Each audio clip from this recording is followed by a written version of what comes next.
Punta na tayo ng lunch mga guys.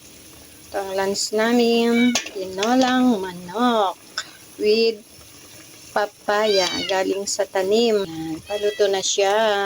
Lalagyan ko siya ng talbos ng sili. Itong papaya ay galing sa aming tanim.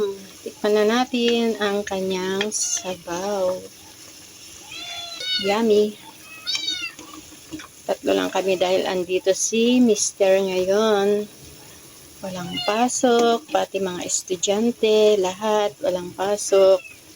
Kaya magluto tayo ng tinolang manok. Ayan guys, lalagay ko na yung talbos ng sili. Talbos ng sili at papaya ang ating tinola. Ayan guys, luto na ang aming ulam. Tinolang manok for today's video, ang aming lunch. Thank you for watching.